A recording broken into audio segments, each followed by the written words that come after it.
সিদ্ধান্ত নিবে বাংলাদেশের ছাত্র জনতা। আমি স্বাভাবিকভাবে গ্রামে গঞ্জে বা একদম প্রান্তিক অঞ্চলে গিয়ে মানুষদের সাথে মিশতে পছন্দ করি। যতগুলা জায়গায় আমি গিয়েছি আজ পর্যন্ত একজন মানুষও বলে নাই যে আওয়ামী লীগ নির্বাচনে আসবে কিনা এটা পরের আলাদা, আওয়ামী লীগের বিচার নিশ্চিত করতে হবে। প্রত্যেকটা মানুষ গ্রামে গঞ্জের আনাচে কানাচে প্রত্যেকটা মানুষের চোখের দুশ্মন হচ্ছে এই আওয়ামী লীগ। কারণ তারা তাদের সন্তানদেরকে হত্যা করেছে। আপনি কি আপনার সন্তানদেরকে যে হত্যা করবে তাকে এভাবে মাফ করে দিবেন? আমরা এত সুশীল হইতে পারি নাই, আমরা এত সুশীল হইতে পারবো না। যারা আমার ভাইদেরকে হত্যা করছে তাদের বিচার নিশ্চিত করতে হবে।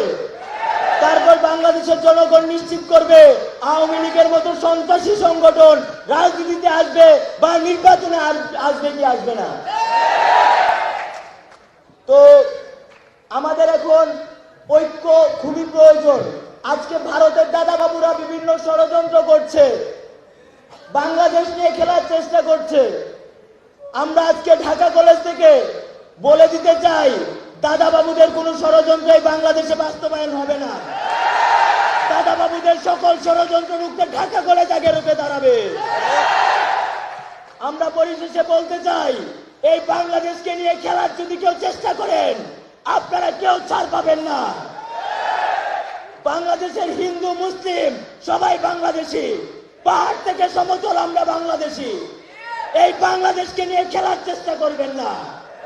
দাদা বাবুদের এজেন্ডা যেও বাস্তবায়ন করতে চাইবেন তাদের বিরুদ্ধে আমাদের অবস্থান থাকবে। প্রত্যেকটা দেশের সাথে যেভাবে বাংলাদেশের সম্পর্ক থাকে ভারতের সাথে সেভাবে বাংলাদেশের সম্পর্ক থাকবে। কথা হবে চোখে চোখ রেখে। কারো কোন এজেন্ডা যদি এই দেশে কেউ বাস্তবায়নের চেষ্টা করে তাদের বিরুদ্ধে চরম হুঁশিয়ারি জারি থাকবে ইনশাআল্লাহ। ইনকিলাব জিন্দাবাদ।